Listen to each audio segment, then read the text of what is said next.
Good morning. I'm going to call to order this public meeting of the Arapahoe County Board of County Commissioners for July 30th, 2019. To my left is Ron Carl, the county attorney. To my far right is Jolene Sanchez, the clerk to the board administrator. Ms. Sanchez, would you please call the roll? Commissioner Conti? Good morning. Good morning. Commissioner Sharp? Here. Commissioner Holland? Here. Commissioner Jackson? Here. Commissioner Baker? Here. Commissioner Holland, would you please lead us in the Pledge of Allegiance? I pledge allegiance to the flag of the United States of America and to the republic for which it stands, one nation under God, indivisible, with liberty and justice for all.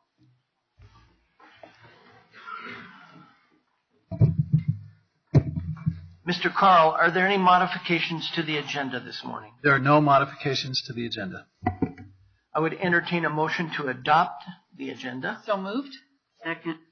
Motion made by Commissioner Conti, seconded by Commissioner Holland. All in favor? Aye. Aye. Motion carries unanimously. This is the time that we've set aside for citizens to be invited to speak to the commissioners on any non-agenda items.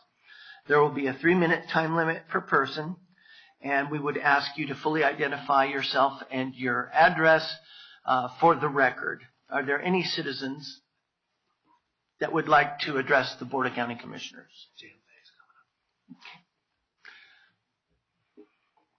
Good morning, Ms. Fay.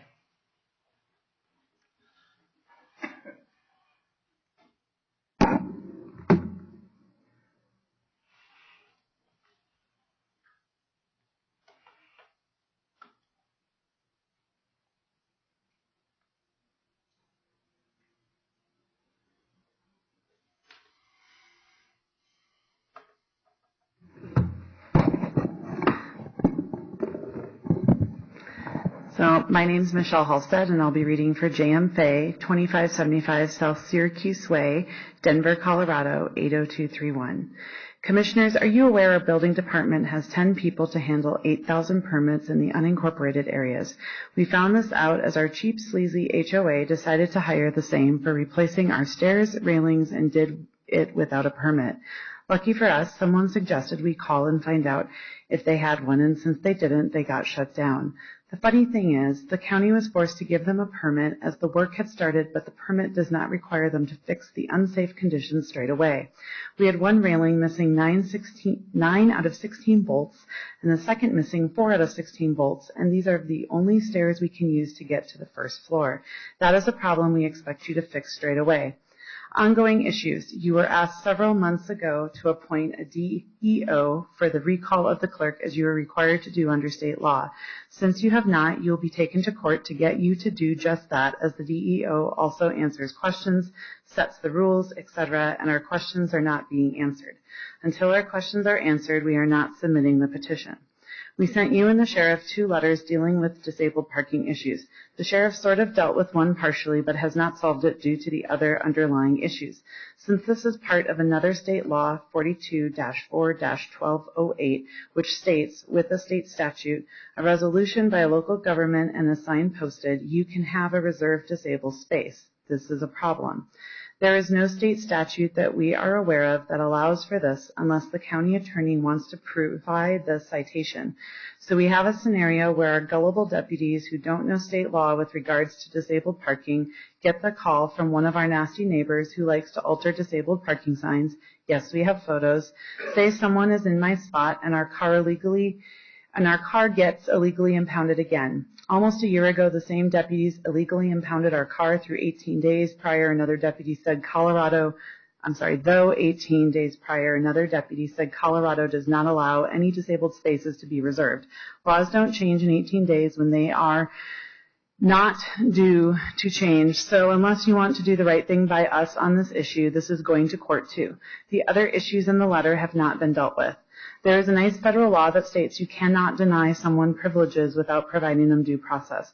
You appoint the board to ALD, who has denied us the ability to use the library, even online, for more than 6 years and failed to provide any remedy to this.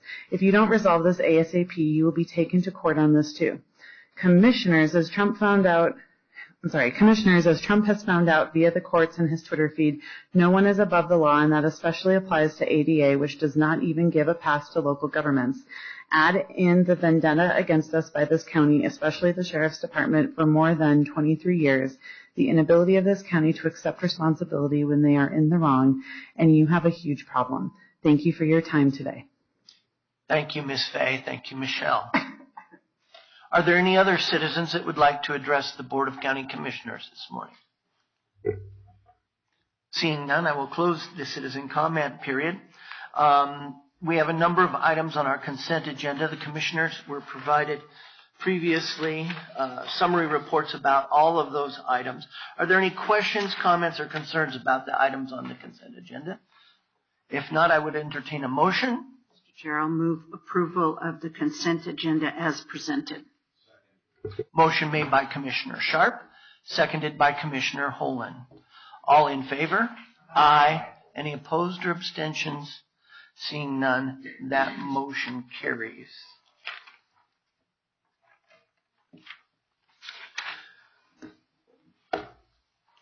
We have two items on our general business agenda.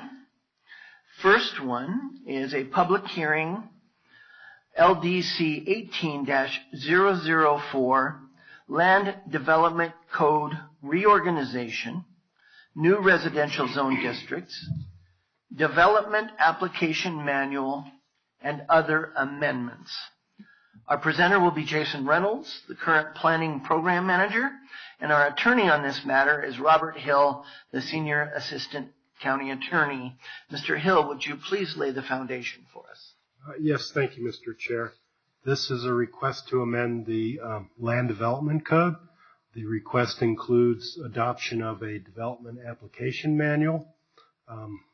Without getting too much into the content of the amendments, the primary amendment is just a reorganization of the code. In addition to that, there are some additional substantive type amendments that are being brought forward. All these amendments have been noticed as required under state law by publication in both the Villager and the I-70 Scout. The board has jurisdiction to proceed. Thank you, Mr. Hill. Good morning, Mr. Reynolds. All right. Good morning, Mr. Chair, members of the Board of County Commissioners. Jason Reynolds, current Planning Program Manager, and as Mr. Hill indicated, we're proposing a reorganization of the Land Development Code, new residential districts, and the adoption of a development application manual. This does not make major substantive changes with one exception, which is the addition of new residential zoning districts to our code. And there will be two motions for this. There are two resolutions, one to adopt the code and one to adopt the manual. Just wanted to highlight that at the beginning. In 2015, the county hired Clarion Associates to perform an assessment of our existing land development code. And part of that assessment identified the thing that was most problematic with our code was our PUD districts, and also identified other things that should be changed in our code. And we tackled the PUD districts a couple of years ago and adopted new procedures for PUDs, which included more of an administrative process. It also allowed some hearings to stop at the Planning Commission, which hopefully has expedited projects for some of our applicants. The assessment also recommended reorganizing the code. Our code has 19 chapters right now, and the proposed reorganization consolidates that down to 7 chapters. It also moves a lot of elements of the code into a development application manual. These are things that were repetitive and found in multiple sections of the code, sometimes with slight variations for no particular reason other than that they were written at different times. So, for example, use by special review might have a list of submittal requirements, and then separately a location and extent might have a list of submittal requirements in the code, which just added to its length and made it a little harder to use. The proposal will move a lot of those submittal requirements into a separate development application manual, which we hope will be adopted today. I'll talk I'll invite Don Elliott with Cleary & Associates to talk generally about the philosophy behind the reorganization of the code over the next couple of slides, and I'll continue talking with the approaches. All right. Thank you, Don. Are you ready? Yep. We're going to start now. Go for it. Good morning, Don. If you could just identify yourself and address. Don Elliott. I'm a director with Clary & Associates, and we're based in Denver, and this is our main line of business. We work with cities and counties throughout the country when they decide they want to update and bring their laws and regulations and procedures into best practices and to make them more efficient and clear. So, as Jason has said, a lot of the effort here has been in reorganization. I just want to talk about the philosophy. If you look at the slide there, a lot of the content here has been reorganized into Chapter 3, which is permitted uses, Chapter 4, which is development standards and guidelines, and Chapter 5, which is procedures. What that does is make it a lot clearer to citizens and builders, everybody else. There are really 3 questions you ask when you wonder if you can do this with your property, or if I buy this property, can I do it? Or my neighbor says he can do this with his property. And the questions are, what can you do with your property? All that stuff is in Chapter 3 now. It's not scattered throughout the different zone districts. All of it. Then the second question, how good does it have to be in Arapahoe County? How well does it have to be laid out? Landscaping, parking, signage, lighting, all of that kind of, I know I can do it from Chapter 3, but in Chapter 4, how well do we lay it out? What are the standards the county applies to say, yeah, that's good with us? All of that is in Chapter 4 instead of being scattered throughout multiple chapters of the ordinance. And finally, the last question is, whose approval am I going to need to do this? Do I go to the commissioners? Do I go to the planning board? Do I go to staff? And all of the answers to the questions, who gets to decide this, and what are the conditions and the criteria they're going to apply when they hear my presentation or when I file the application, all of that is in Chapter 5. So around the country, this is a very strong best practice. And the reason is it makes it much easier for non-zoning geeks, people who don't read zoning ordinances or like them at all, but just want to know the answer to those questions. Can she do that? Can I do it? Can they do that amount of landscaping, or do they have to do more? Whose approval are they going to need? So that is the basic thing we have done. You had in your old ordinance a number of obsolete districts, which were still in there, but it said we don't use these anymore. Those have been removed. Obviously, the county attorney will keep copies of that if people have to refer back to that. Nobody's land is being reorganized. But again, the shorter you can make the ordinance, the code, the easier it is for people to understand. And to have pages and pages about stuff that doesn't apply anymore, we took it out, basically. We also grouped a lot of things that are repeated in terms of common procedures. Things like we just went through, notices. How do you conduct public hearings? Things that are repeated over and over again instead of one time in the procedures chapter. So I'll just reiterate kind of what Jason was saying. The PUDs were done a couple of years ago. This is a reorganization, and Clarion, my firm, strongly recommends that this is the next step because there are other things that need to be fixed in the Land Development Code, many other things, to be honest. It's hard to keep codes up to date. But if you don't get it reorganized and get the bones and the skeleton and the structure right, you wind up fixing problems and drafting into a bad structure. Then you have to do it all over again the day you decide to reorganize it and make it user-friendly. And so we have frequently said, look, we'll fix whatever's on fire, but then please get it in the right user-friendly structure so that as we fix other things, we can write them so that they're consistent with a modern ordinance. So that's what's going on here. I think we do have another slide here. Oh, no? Remote. It's a remote, okay. Okay. So just to reiterate, staff was working primarily to make sure this was accurate. It is much harder than it sounds to pull apart an old ordinance and reorganize it. You find gaps, you find inconsistencies.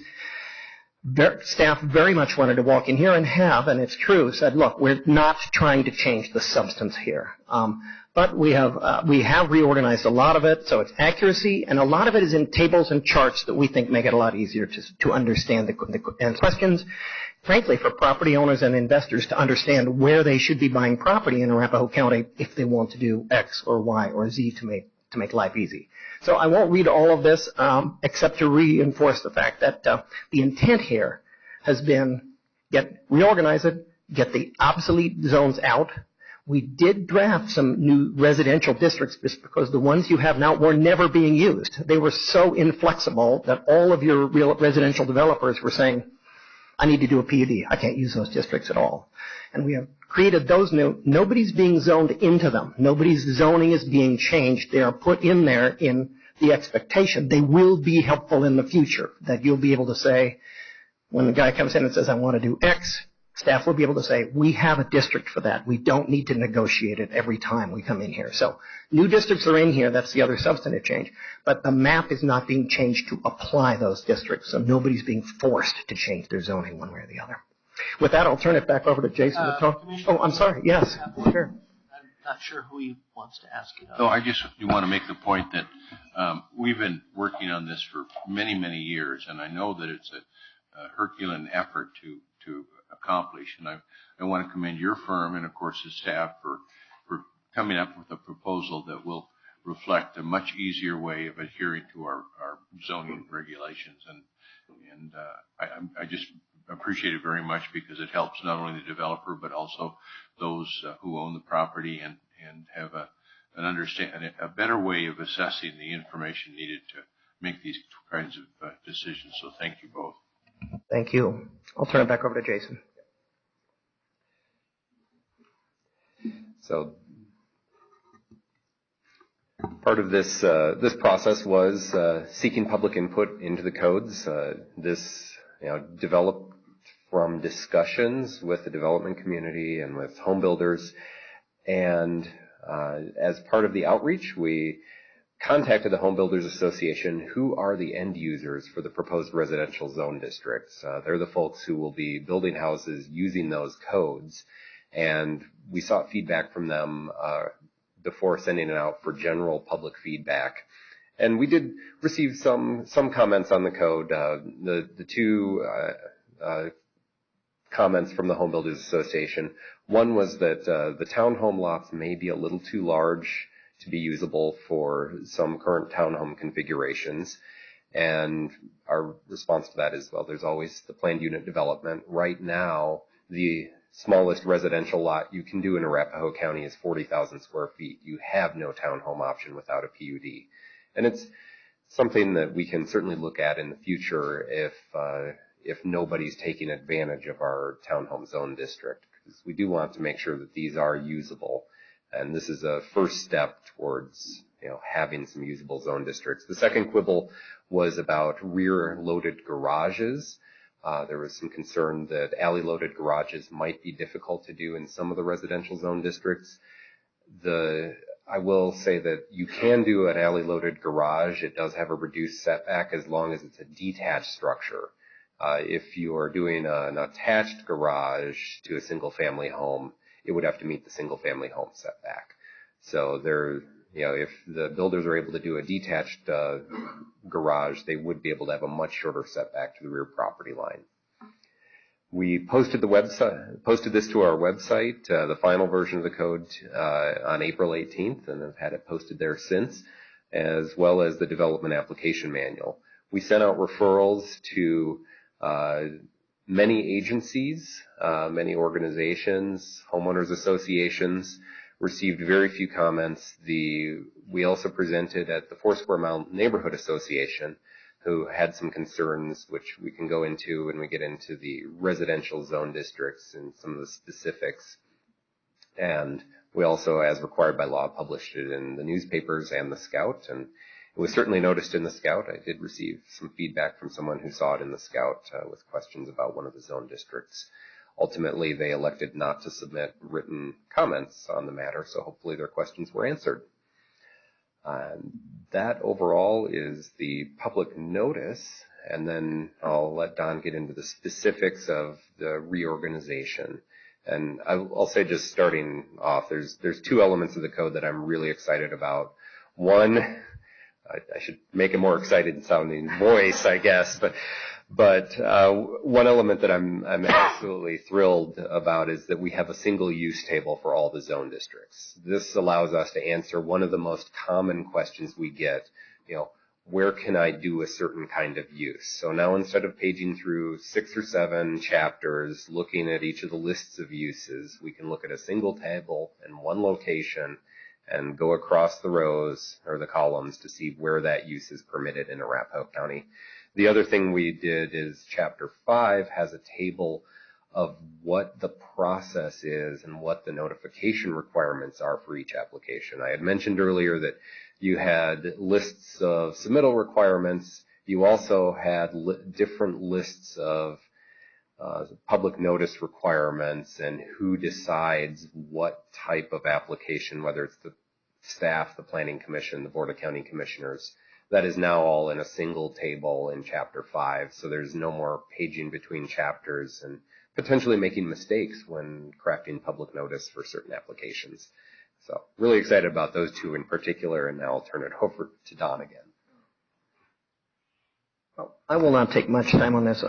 Jason has already talked about this. I have 3 slides only, and they're to illustrate how we think this has become a lot more user-friendly. This is the use table. Down the left-hand side, every use allowed in Arapahoe County is listed and organized by type, so that if you want to consider adding a new use, you won't just randomly put it in the table. You'll look at it in context of things like it and say, do we need this? Is it really different or not? Left-hand column is and this is only a portion of the table. Every use. The column headings are not agricultural and residential uses, and then non-residential uses and overlays. So that's every district in the county has a column, and in every one of those little tiny unreadable cells is permitted, special exception, special review, very convenient. And on the right-hand side, any conditions. Are the conditions on the size? Are the conditions on the location? I described this once, and somebody said, "Oh, I get it, Don. The left hand giveth, and the right hand taketh away." Because the right hand could have a condition that says, in this location, it can't be bigger than X, or it can't operate after Y. So there are lots of conditions, but this way, when you don't have to come up with a new use, if the real issue is it's the same use, we just need a different limitation on it in a different location, you can add it, and all of that right-hand stuff is cross-referenced and hyperlinked. So if I want to do a hotel, I look at the columns, I say, yeah, I can do a hotel. I go to the right-hand column and I see something and I click on it. It will tell me whether or not there are any limitations in different locations on a hotel. Second table is development standards. This is basically talking about at which point in the process you're going to consider different standards. Do you consider them at the point of subdivision, or at the point of zoning, or at the point of a permit? And again, it just helps staff and the public understand what they need to comply with. This is a weakness of a lot of ordinances. They write a landscaping ordinance, and then they don't really answer the question, when are we going to look at your landscaping? At the beginning? At the middle? At the end? Every time? When are we going to do it? If you require it too early, you're making them waste money. If you do it too late, they've already engineered the place. And so trying to figure out where is the right place for this standard to be reviewed and applied, this table summarizes that. Finally, as Jason said, the procedures. Down the left-hand side of this column are all the different permits and approvals you could request in Arapahoe County. And again, we have not invented new ones. We have rolled the PUD changes you made a couple of years ago in here. In the middle columns, green, yellow, and orange, are who makes the decision, staff or planning commission or you. And basically it talks about, and it cross-references, and how much notice is required. Administrative things don't require notice usually, but if there is notice, is it printed, is it published, what kind of notice is required for each type of application? So that's a brief summary, but we have found around the country that it's easier for 2 things. Number one, if you're in Arapahoe County, if you're a builder or an investor and you have worked in Arapahoe County for a long time, you can figure this stuff out. That's your business. But if you're a citizen, it's really hard to unravel where this information is. And by doing the 3 chapters and the 3 tables, you can help the citizens a lot. The third benefit is, if I am from Omaha and I am thinking of expanding my work into Arapahoe County, this is a lot easier for them to figure out, okay, so where could I do that? Where could I do that and have less of an administrative approval process and require fewer variances or fewer conversations with staff?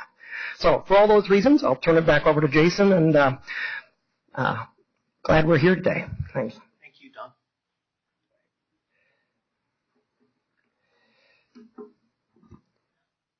Yeah, so Part of this is the Development Application Manual, which is mostly information that's from the Land Development Code, and some of the information comes from our application submittal checklist that the planners would hand out to applicants when we have pre-submittal meetings. The manual standardizes our submittal requirements. As I mentioned earlier, a lot of times submittal requirements were in different chapters of the code, sometimes phrased slightly differently. We did our absolute best to try to make sure that the submittal requirements are consistent now across all applications. If something's asking for a traffic impact study, we don't call it a traffic impact analysis elsewhere, for example. The Development Application Manual also provides some handy flow charts of what the development process looks like. And this flow chart may perhaps indicate that there is further work to do. It does almost like a parody of a complicated process, but that is our development process. And the value of this exercise is also being able to document these sorts of things. That, the previous code did not have a similar flow chart in it. The manual also provides standards for our public notice signs and postings and mailings, just sort of those administrative procedures attached to the typical application. For each individual application type, it provides an overview of the process. This is a much simpler flow chart. Again, it describes the submittal requirements. It gets into how do you format a landscape plan. The code talks about what the requirements are for landscaping. The manual talks about how is it that you show us how you're doing your landscaping. And then there's the residential zone districts. As I mentioned earlier, currently the only non-planned unit development option in Arapahoe County is to do 1 acre lots. There are many areas of the county that would benefit from having regulations allowing smaller lots than that. Even, for example, the 4 square mile sub-area plan has areas that call for up to 6 or 12 dwelling units per acre, and right now there's no way to do that without going through a PUD process. So we're proposing to create some new zone districts along with the dimensional standards like setbacks and height, and also provide a variety of sizes. You can see that we have the 40,000 square foot lot, the half acre or 20,000 square foot lot, getting down into the smaller residential lots. And the naming has also changed to where the R stands for residential. The second number is, indicates whether you can do attached products. So R2A is where you start to be allowed to do, for example, duplexes or townhomes in that district. And we added definitions for our dwelling unit types because the definitions in the existing code just were a little, so in some cases, contradictory or unclear. So we wanted to clarify those as well. The residential zone districts do provide a table that's largely unreadable on this screen, but they provide setbacks and height limitations, and that's where I'll touch on the 4 square mile feedback. The piece of feedback I got at the neighborhood meeting was one piece of it was that some of the height limits were a little too tall, they felt, for the 4 square mile area. And my response on that was that those districts were intended to potentially support townhomes. And if you build a townhome product, you're usually doing a garage level and then 2 stories above. And that's really hard to do in a 35-foot height limit. The height limit for those zone districts is 38 feet. It's still somewhat difficult to do that, but several of the townhome developers have managed it with that height limit. And if it goes any lower than that, you're pretty much mandating flat roof townhomes, which might not fit in with the character of the neighborhood that they're proposed in. The second piece of feedback was a concern that, overall with the code amendments, it's reducing the number of public hearing opportunities for them to comment on. As an example, in the planned unit developments, now the first step, you can do a specific development plan, have a hearing at Planning Commission, a hearing at the Board of County Commissioners, and that establishes the zoning. The second step in that process is just a hearing at the Planning Commission rather than going to both boards again. So there's sort of a general concern that you were pulling some of the public hearings out of the code. And in some ways that is by design. We're trying to set the rules and provide consistency and set expectations for both the folks who are developing property and the folks living in the neighborhood. Finally, there are some content changes in the code. A lot of these, while they are content changes, are really about fixing things that were broken. For example, we had some code references in our existing code that referred to non-existent sections. And we researched the historical code and were unable to find any logical place that reference should be pointing. So we removed those or corrected references where they didn't make any sense. We clarified that we can allow administrative site plans to be submitted at the same time as a specific development plan. This is based on current practice as well as some feedback we received from developers, where if somebody knows exactly what they want to do with the site and they're willing to take a risk while the specific development plan goes to the public hearing, we can review that administrative site plan. This does memorialize an existing process where when you do a pre-submittal meeting, it expires essentially after 6 months. Sometimes things can change, like with the floodplains in an area, perhaps with some of the engineering standards, perhaps even with the code. So we want to make sure that the information that we give applicants is current, so that you're not having a pre-submittal in 2017 and then submitting at the end of 2019. One thing that this does also do that comes directly from feedback and our experience with the code is it clarifies that administrative site plans are not required for individual single or two-family lots, meaning you don't need to go get a site plan approved by planning staff to build a house on a lot you own. That was something that it wasn't mentioned in the code, but we wanted to clarify that. The other thing that it does is it waives that requirement for subdivisions of 4 lots or less, so a minor subdivision. We did a minor subdivision a couple of years ago off of Uinta Way, and both staff and the applicant's experience with that application was that they basically designed the subdivision with a specific development plan, and then we had to do an administrative site plan that regurgitated that information. So by eliminating that step, you're eliminating hassle for the applicant and cost and additional time in staff review. We corrected some inconsistencies in the subdivision regulations. For example, in final plats, some of the sections about plats, it referred to a public meeting of the Board of County Commissioners or a public hearing of the Board of County Commissioners, and it wasn't consistent or clear whether plats should be on the consent agenda, just appear on the agenda, or have a full public hearing. So that's corrected as well. We also corrected various submittal requirements. We incorporated recent updates to the lot width requirements in our large agricultural district, included the chickens and bees, which were not in the original draft. So backyard chickens and bees are still allowed. And we also expanded the provisions for inactive applications, just clarifying that if you let your application languish for too long, we'll close it. And we do have staff follow up with applicants to check in and make sure that they're still wanting to continue. As Don mentioned, the residential obsolete zone districts go away. We are also renaming some of the rural residential zone districts.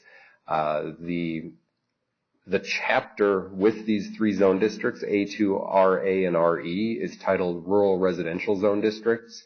So we're converting those names, the abbreviations, to reflect that. It's Rural Residential A, Rural Residential B, Rural Residential C, kind of according to lot size. Finally, there are a couple of additions to the use table. One is in response to feedback we got about a facility out in the eastern part of the county.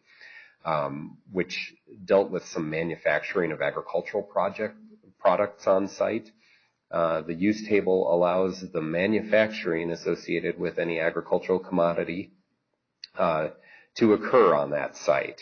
Initial processing. So, for example, if I press olives, or if I have an olive grove and I want to make olive oil, I can press that olive oil on the site without any further process. It's clarifying you can sort of do the mechanical things necessary. Likewise with honey, there's some processing on site to get the honeycombs away from the honey so that you have the honey to sell as a product. However, if I wanted to take that olive oil and honey and make it into lip balm and package it, that is manufacturing. So the use table clarifies that that's allowed in industrial uses. However, it also adds the possibility that that could be a use by special review in the agricultural zone districts. So it's providing for some options for sort of ancillary industries associated with agriculture. And it's something that we can look at on a case-by-case basis because those can have traffic impacts. I mean, if you're manufacturing lip balm and, you're super successful, suddenly that gravel road might not support a lot of truck traffic sending the lip balm out to DIA or wherever it goes from there. The second item that is a major change is the saltwater injection wells, specifically commercial saltwater injection wells. So this is where an operator will mine the oil, they'll do the fracking, they'll pull the oil out of the ground. One of the byproducts of that is salt water because it's all, it's an old seabed. So there's a lot of salty water in there, and that's not useful for running internal combustion engines. So the operators have to do something with that. And often what they'll do is use a commercial saltwater injection well to dispose of it back underground, the salt water that is. And if somebody's doing a commercial operation where they're basically selling that service to oil and gas operators, we wanted to codify that, make sure it's very clear in the code how that works. And what we did was said that that is going to require industrial zoning, I-2 to be precise, and it will require a certificate of designation, which is the process that we have currently in place. It's just not exactly explicit in the code. So those were sort of two that I wanted to highlight as additions to the use table. And we did take this to Planning Commission. Planning Commission recommended approval of the proposed changes, and staff recommends approval as well. I'd be happy to entertain questions from the board. Questions for Mr. Reynolds? Commissioner Jackson. Thank you. Thank you, Jason, and thank you for the very good and thorough presentation. I think I understand the code much better after your presentation, so thank you. I have two questions. One is you just mentioned the saltwater injection, and that made me think often there could be other chemicals mixed in with that salt water. Do we have any provisions for testing what goes back in our code? Short answer is no. That's part of why we went with the certificate of designation process, which involves Colorado Department of Health and Environment heavily in the review process. Okay, thank you, thank you. And then my second question is, I know that we each got these two big binders with the new code and manual, and I'm wondering, I noticed this is going to be effective August 15th. I'm sure it's going to be on the website. How else do you disseminate the information to the community? Oh, we can send out announcements about it to interested parties. One of the things I want to do is go through the recent applications we received and make sure that people are aware of this. The good news with this is that it does not alter the way the process works. While it does reorganize things, the code sections will be citing, when referencing, for example, a landscape requirement will be different, but the requirement isn't changing. So I want to make sure that people understand that, while the skin of it is sort of different, the function is the same. So we don't print up a bunch of copies and have them available? We will I'm not suggesting we should. I'm just wondering. We'll likely have a few available around the office, and certainly staff has requested hard copies, but nowadays most people don't buy physical copies of the code. I think it's been years since we've sold a physical copy of the code or even the comprehensive plan. We could, and again, I'm not telling you what to do, but I'm just thinking we could make CDs available or something. Oh, certainly, yeah. Okay, thank you. And it will be on our website, correct? Yes. Okay. So that's the main way people will have access to this, I'm assuming. Other questions for Mr. Reynolds? Seeing none, thank you very much. We appreciate it. We will open this up for public comment. No one signed up to speak, but I'm wondering if there's anyone in the audience that would like to address the Board of County Commissioners on either of the combined, I should say, the combined information that we've just heard on either the code reorganization, new residential zone districts, or the development application manual and other amendments. Seeing none, last chance, I will close public comment and ask if there are any commissioner discussion that needs to take place. If not, I would entertain a motion. Commissioner Jackson, there will be two motions. Maybe somebody else can take. Okay. Or I can do more. Okay.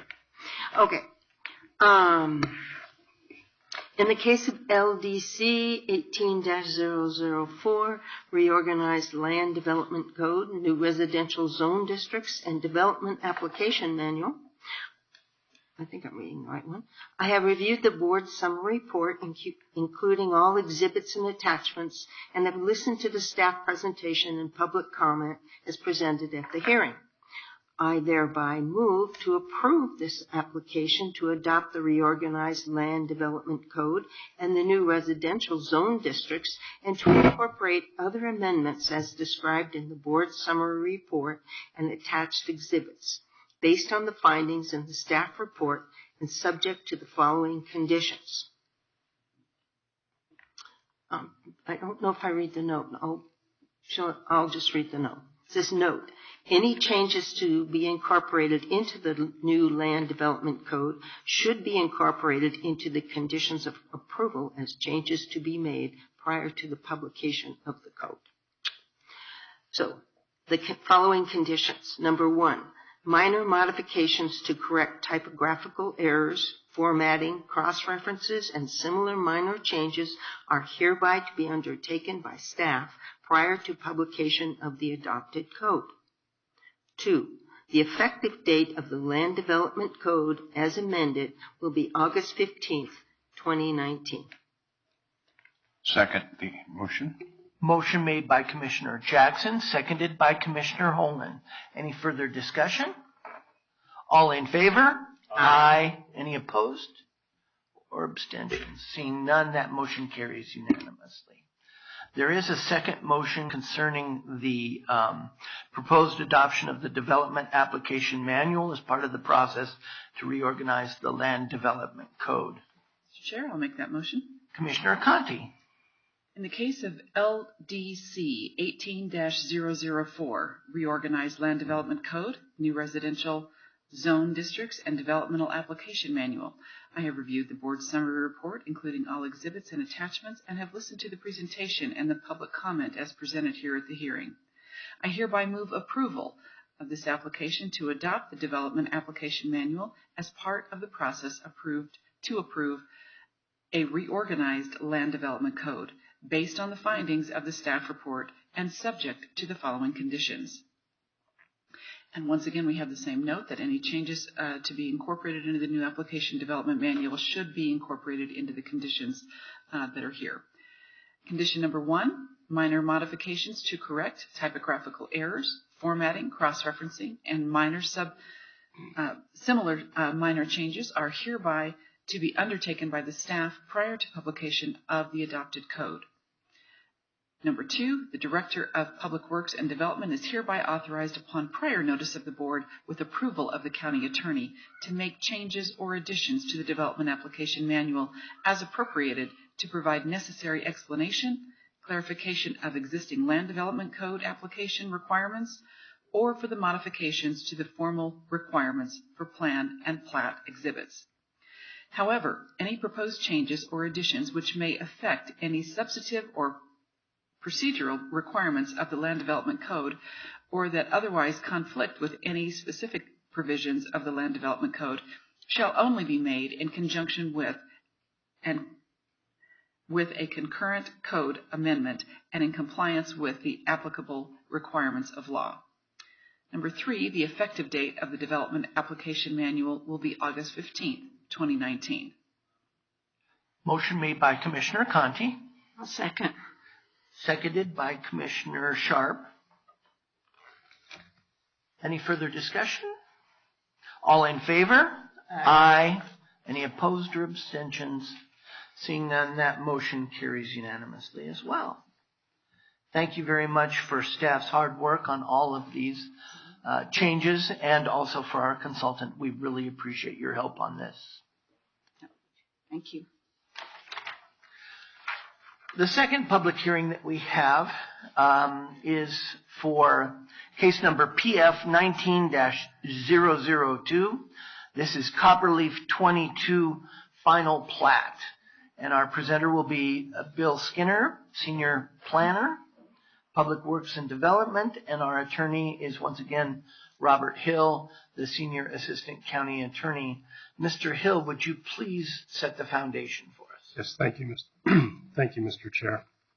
This final plat for Copperleaf filing number 22 has been noticed by publication in the Villager newspaper, also by mailing to adjacent property owners, and by posting the property as required under the Land Development Code and law. The board has jurisdiction to proceed. I will also just add this is related to a consent agenda item FDP that was processed under a couple of versions of our code now ago, pursuant to a development agreement with Copperleaf. Thank you, Mr. Hill. Good morning, Mr. Skinner. Good morning, Commissioners. Bill Skinner for the Planning Division. First, right off the bat, the staff report on page 1 in the request section says the applicant for this is Grand Peaks Properties. That is a different developer operating in Copperleaf. The applicant is Richmond Homes. The rest of the report, letter of intent, everything else is accurate. That's just a mistyping on my part. Brought it forward from previous application for a similar plat. So, case PF 19-002, Copperleaf filing number 22, is located southwest of the intersection of East Quincy Avenue and South Malta Street. It's currently a vacant piece of land in Copperleaf. The applicant, Richmond Homes, is requesting approval of Copperleaf filing 22, final plat. This proposes dividing an 18.2 acre property currently known, depending on what you're looking at, as Copperleaf Parcel J or Lot 1, Block 1, Copperleaf Filing 2. I want to divide that 18.2 acre lot property into lots and tracts for 164 single-family detached homes and supporting infrastructure. Let me just make sure I've got that right. 146. Thank you, Ryan. That's the request. The design of those homes is covered in that final development plan that was on the consent agenda. Just want to note it for the record that the Planning Commission held public hearings for that, and the public didn't really see fit to attend. So we just kind of took that as public buy-in. This is just planning process. We're establishing, the board is considering the lot lines, right-of-ways, easements and tracts and so forth. Though I'm happy to answer questions about the FDP if they come up. The plat was reviewed against Colorado state statute largely and Arapahoe County regulations. It's reviewed by staff and the affected external agencies, as well as being referred out to adjacent properties and HOAs. We had really one comment that didn't fall into the realm of completely expected and typical. That was a resident, a homeowner across Quincy named Sarah Watson. She had seen the FDP and says she really didn't want to see 3-story homes approved in Copperleaf. That was brought up at the Planning Commission, and the Planning Commission recommended approval for the FDP, which came forward and was approved as part of the consent agenda. Not so much a specific detail involved in the plat review. The applicant is being required to, conversations are well underway, and they've agreed to provide some off-site sidewalks. We have some gaps in the sidewalk on the south side of Quincy Avenue that the development agreement really requires filling in. So this builder, this applicant, in conjunction with Copperleaf's master developer, is going to fill in that slot per the development agreement. Not in the development agreement, there's another gap on the south side. So even though this isn't being required by the development agreement, we have come to a consensus, and that gap is also going to be filled in along Radcliffe Boulevard. I'd like to pat particularly my engineering co-staff members for working this out, as well as the developer and the Copperleaf master developer for all working together on this. Staff is recommending approval with the conditions in the staff report. Final plats do not go to the Planning Commission, so you do not have a Planning Commission recommendation for this. With that, I can turn this over to the developer to speak about briefly, or his consulting team, or answer questions. Questions for Mr. Skinner? Questions for Mr. Skinner first, if there are any. If not, then please come forward if you state your name and address for the record. Thanks, Bill. Good morning. Ryan McBreen, Norris Design, 1101 Bannock Street, Denver, Colorado, 80204.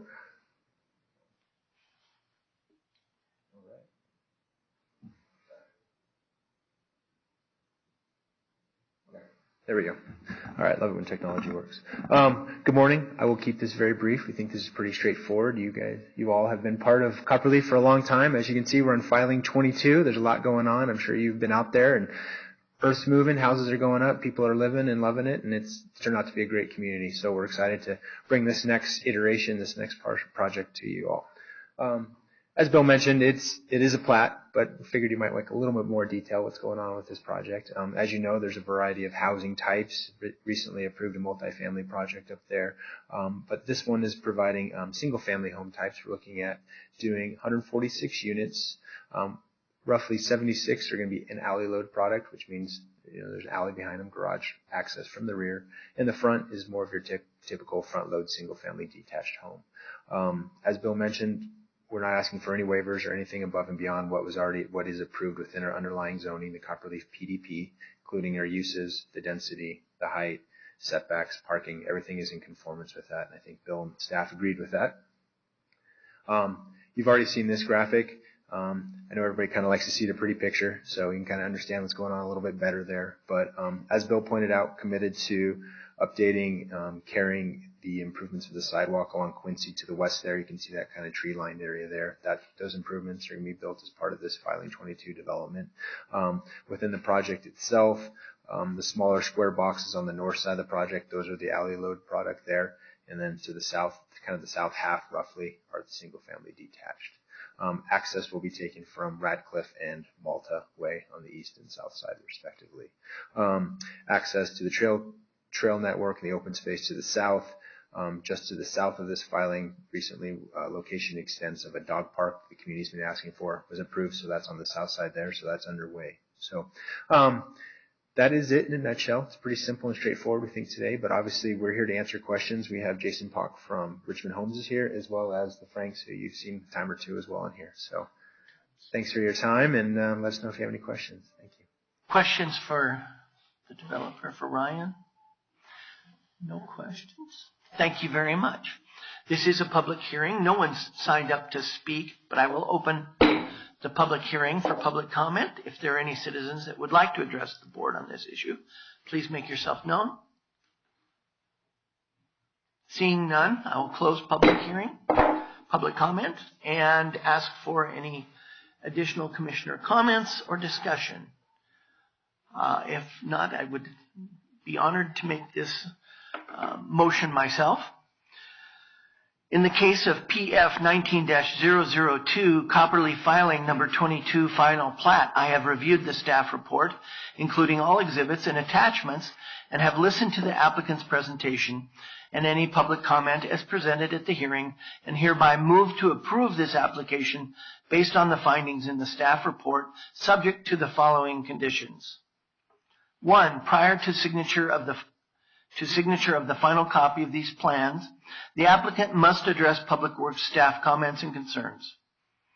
2, approval of FP 19-002 Copperleaf Number 22 Final Plat is contingent on the approval of FDP 19-001 Copperleaf Number 22 Final Development Plan. Number 3, the developer will install or cause to be installed a sidewalk on the south side of East Quincy Avenue that fills the sidewalk gap between Parcel J and the intersection of East Quincy Avenue and South Himalaya Street. Said sidewalks will be constructed prior to the issuance of a certificate of occupancy for the improvements shown in the concurrent FDP 19-001 Copperleaf 22 Final Development Plan application.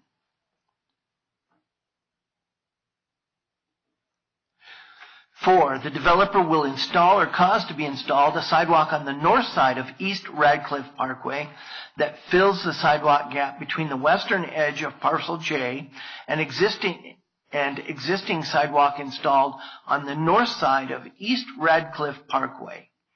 Said sidewalks shall be constructed prior to the issuance of a certificate of occupancy for improvements shown in the concurrent FDP 19-001 Copperleaf 22 Final Development Plan application. I'll second that motion.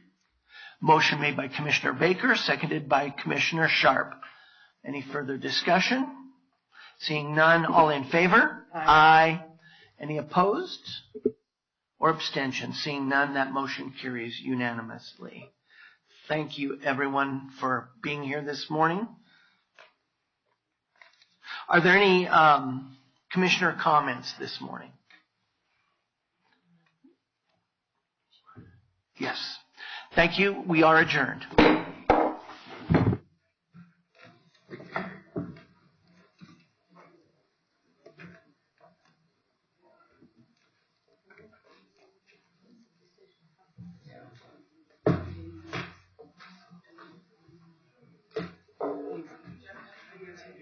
What's that? Beware. Okay. So the